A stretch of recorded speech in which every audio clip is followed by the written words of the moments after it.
यह खबर इजराइल और हिजबुल्लाह के बीच चल रहे संघर्ष को उजागर करती है, जो एक बड़े सैन्य टकराव का रूप ले चुका है।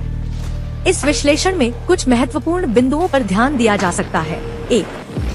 मौजूदा स्थिति का व्यापक स्वरूप। इजराइल ने लेबनान में हिजबुल्लाह के खिलाफ बड़े पैमाने पर हमला किया है, जिसमें 1600 से अधिक लक्ष्यों को निशाना बनाया गया है।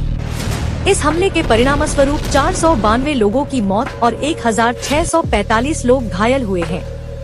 इजराइल की ओर से ये हमला एक फुल फ्लेज्ड युद्ध की स्थिति को दर्शाता है, जिसमें व्यापक सैन्य कार्रवाई की जा रही है। 2. हिजबुल्लाह की प्रतिक्रिया। हिजबुल्लाह ने भी जवाबी कार्रवाई करते हुए उत्तरी इजराइल पर 200 रॉकेट दागे हैं।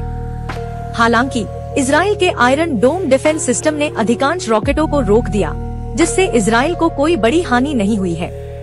इस कार्रवाई से यह स्पष्ट होता है कि हिजबुल्लाह भी गंभीर प्रतिरोध कर रहा है और दोनों पक्षों के बीच संघर्ष बढ़ने की संभावना है। 3. क्षेत्रीय प्रभाव और मानवीय संकट। इजराइल द्वारा बड़े पैमाने पर हमलों के कारण लेबनान में बड़ी संख्या में नागरिकों का पलायन हो रहा है। खासकर दक्षिणी और पूर्वी लेबनान के निवासी अपने घर छोड़कर भाग रहे हैं। इजराइल ने पहले ही लेबनानी नागरिकों को उन क्षेत्रों को खाली करने की चेतावनी दी थी, जहां हिजबुल्लाह ने हथियार छिपाए हुए थे।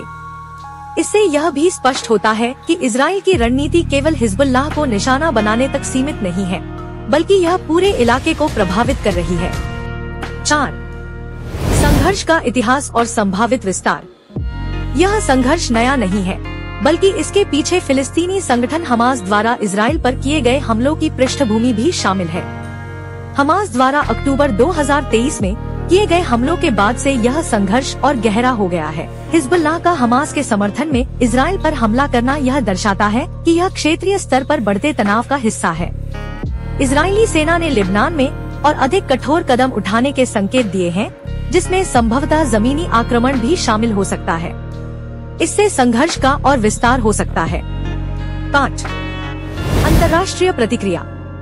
कुछ देशों ने दोनों पक्षों से संयम बरतने का आग्रह किया है, लेकिन इस संघर्ष के बढ़ने के आसार अधिक हैं, क्योंकि इजराइल और हिजबुल्लाह दोनों ही पीछे हटने के मूड में नहीं हैं। 6.